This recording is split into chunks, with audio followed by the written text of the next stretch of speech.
राज्यसभा की बात करते हैं। कल हमने आपसे कहा था कि कांग्रेस में अजय माकन जा सकते हैं, मगर नहीं।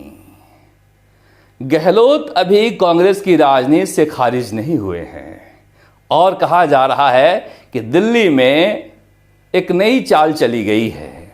अजय माकन को रोकने के लिए एक बड़ी चाल चली गई है कि एक बड़े नेता जो राहुल गांधी के करीबी हैं, भंवर जितेंद्र सिंह, जिन्हें लगता है कि इस बार तो पक्का मैं चुनाव नहीं जीतूंगा और 2 बार पहले ही हार चुके हैं, तो तीसरी बार नहीं हारना चाहते हैं, इसलिए वो राज्यसभा जाना चाहते हैं। राज्यसभा उनको अगर भेजा जाता है तो राहुल गांधी भी राजी हो जाएंगे और अजय माकन भी रुक जाएंगे। और फिर मुख्यमंत्री अशोक गहलोत को ऐसे नेता बहुत पसंद है जो किसी काम के नहीं।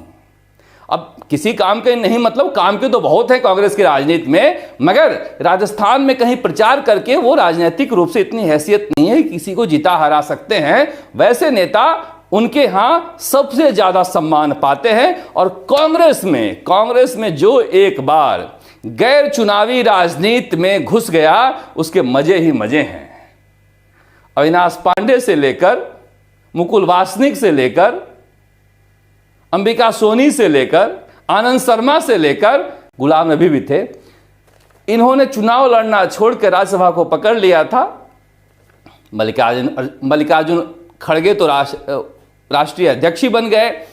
तो जो बिना काम का होता है वो कांग्रेस में मौज काटता है और भंवर जितेंद्र सिंह समझ गए हैं कि बिना काम वाला काम है कि चुनाव मत लड़ो, कहो कि हम रणनीतिकार हैं, तो फिर आपका कद कांग्रेस में बना रहता है। कांग्रेस में सबसे खराब नजर से उन्हें ही देखा जाता है जो जन नेता हैं, जिनके पास जनता होती है, जिनके पास फॉलोअर होते हैं। बाकी रणनीतिकार जो होते हैं, केसी वेणुगोपाल भी उसमें शामिल हैं, वो भी चुनाव लड़ने से मना कर दिया था। आप लोगों को पता है कि नहीं पता है, और राज्यसभा पर चले गए राजस्थान से।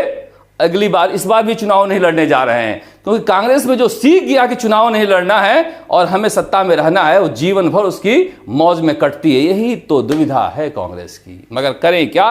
राज्यसभा भी लाने लायक तो राज्यों में विधायक जीतने ही चाहिए थी। इसलिए कहा जा रहा है कि कांग्रेस में बड़े नेता ने चाल चल दी है। हो सकता है कि भंवर जितेंद्र सिंह की लॉटरी लग जाए और इसके लिए लॉबिंग भी शुरू हो गई है। और विरोध कौन करेगा राहुल गांधी के करीबी नेता का। उधर बीजेपी में कहा जा रहा है कि जेपी नड्डा सबसे ज्यादा प्रबल दावेदार हो सकते हैं, क्योंकि एक संदेश ही आएगा राजस्थान की राजनीति में और भजन लाल शर्मा जो नए मुख्यमंत्री हैं उन्हें भी मजबूती मिलेगी। मगर दूसरा कौन। बीजेपी कोशिश कर रही है कि दूसरा भी हम बाहरी नेता नहीं भेजें, तो क्या कर्नल किरोड़ी सिंह बैंसला जो कद्दावर गुर्जर नेता थे, गुर्जर आरक्षण के अगुवा थे, उनकी बेटी सुनीता बैंसला भी चुनाव नहीं लड़ेंगी तो राज्यसभा में जा सकती हैं, ऐसी खबरें हैं। या फिर कोई मीणा नेता को भी भेजा जा सकता है। एक सीट कहा जा रहा है कि जातिगत गठबंधन को लेकर साधा जाएगा, चाहे कोई जाट भी जा सकता है। हनुमान बेनीवाल अगर अपनी पार्टी का बीजेपी में विलय कर लेते हैं तो क्या पता उन्हें भी भेज दिया जा सकता है। मगर कहा जा रहा है कि 8 फरवरी के बाद ये सारे नाम तय हो जाएंगे। इस बीच राजस्थान की राजनीति में क्या चल रहा है, नहीं जाने से पहले सुन लीजिए, आपको सुना देते हैं। मल्लिकार्जुन खड़गे कांग्रेस के राष्ट्रीय अध्यक्ष, क्या कांग्रेस सेल्फ गोल करती है? इसे सेल्फ गोल नहीं कहेंगे तो क्या कहेंगे? आप सुनिए कैसे ठाका लगा रहे हैं प्रधानमंत्री नरेंद्र मोदी। अब तो पहले 330 334 की, अब नहीं तो 400 पार हो रहा है।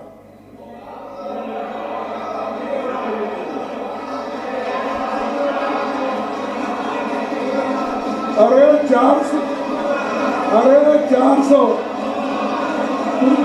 अरे तुम चुन जा सर, मेरा दावा है ये लोग ठहर के चुन के आने दो सब।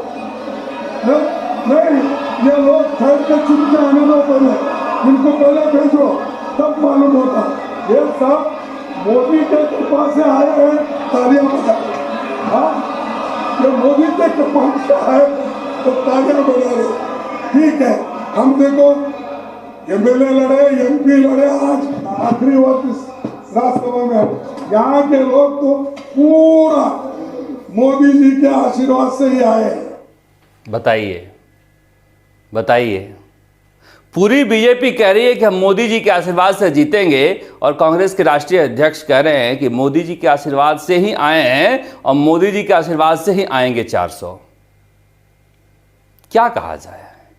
कांग्रेस के राष्ट्रीय अध्यक्ष मल्लिकार्जुन खड़गे शानदार नेता हैं, मगर क्या राज्यसभा में नेता प्रतिपक्ष भी बनाए रखना जरूरी है? दो पद देना जरूरी है? मनीष तिवारी, भूपेंद्र हुड्डा, शशि थरूर, बहुत सारे नेता हैं। क्या ऐसे नेताओं को चांस नहीं देना चाहिए? ऐसी क्या मजबूरी है कि एक व्यक्ति 2 पद पर रहेगा? ये कहना चाहते थे, वो कह नहीं पाए क्योंकि भाषा की समस्या है, और उसे लेकर बीजेपी उड़ गई। मुझे लग रहा है कि इन छोटी छोटी चीजों को ठीक करना होगा, क्योंकि छोटी छोटी चीजें ही मिलकर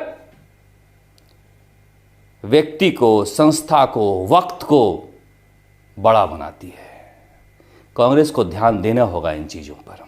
फिलहाल कांग्रेस के दोनों नेता टीकाराम जूली और गोविंद सिंह डोटासरा ताबड़तोड़ सभाएं कर रहे हैं और खूब सारे लोगों से मिल रहे हैं, लोगों को समझा रहे हैं कि कांग्रेस क्यों जरूरी है, और कोशिश कर रहे हैं कि लोकसभा चुनाव से पहले एक माहौल तैयार किया जाए। उधर 3 दिनों तक लगातार छत्तीसगढ़ में सचिन पायलट रहेंगे और वहां पर लोगों से मिलते रहेंगे। मगर सुधांशु पंत की भी खूब सारी तस्वीरें आ रही हैं। सुधांशु पंत को लेकर जिस तरह से कहा जा रहा है कि यहां भी, राजस्थान में भी डबल इंजन सरकार है, भजन लाल की सरकार है और सुधांशु सरकार है। भजन लाल शर्मा और सुधांशु पंत दोनों की तस्वीरें आ रही है। ठीक है क्या? कुछ लोग तो कह रहे हैं बहुत अच्छा है, कुछ लोग कह रहे हैं लोकसभा चुनाव में नुकसान हो सकता है, कुछ लोग कह रहे हैं ना, जनता तो बहुत खुश है, जिनके काम नहीं होने वाले थे वो नहीं हो रहे हैं इसलिए परेशान है। पता नहीं, मगर ये तो पता चलेगा लोकसभा चुनाव में क्या नतीजे होते हैं। पर सियासत अभी बाकी है, और जो सियासत बाकी है उसे हम सुनाते रहेंगे। वैसे हाँ, ईओ और आरओ परीक्षा वालों के लगातार फोन आ रहे हैं। उनका कहना है कि अब तो फाइनल रिजल्ट भी जारी करने जा रही है आरपीएससी, और नियुक्ति पत्र भी दे देगी, तो फिर जांच कब होगी? जब गोपाल केसावत ने पैसे लेना एडमिट कर लिया है और उसने ये भी बता दिया है किस किस से हमारे संपर्क थे आरपीएससी में, तो फिर ये भजन लाल सरकार कार्रवाई क्यों नहीं करती है? आरएस 2021 में जिस तरह के घोटाले हुए हैं, गड़बड़ी हुई है, उसे लेकर हनुमान बेनीवाल से भी लोग मिले, और हनुमान बेनीवाल ने आरपीएससी भंग करने के लिए मुहिम चला रखी है। अब हनुमान बेनीवाल के अकेले मुहिम चलाने से काम चलेगा नहीं। मुझे लग रहा है कि पूरी राजस्थान की जनता को इसके लिए खड़ा होना पड़ेगा। जहां पर विधायक, मंत्री जा रहे हैं, घेराव करना पड़ेगा, क्योंकि आपके बच्चों के भविष्य का सवाल है। इसलिए आरपीएससी को भंग करना जरूरी है, और ईओ आरओ परीक्षा की भी जांच जरूरी है। जो बेरोजगार हैं वो लगातार फोन करके मांग कर रहे हैं कि पूरे मसले की जब तक जांच हो नहीं जाती है, नियुक्ति पत्र नहीं जारी होना चाहिए। आप देखते हैं राजस्थान तक। नमस्कार, जयपुर से शरद कुमार।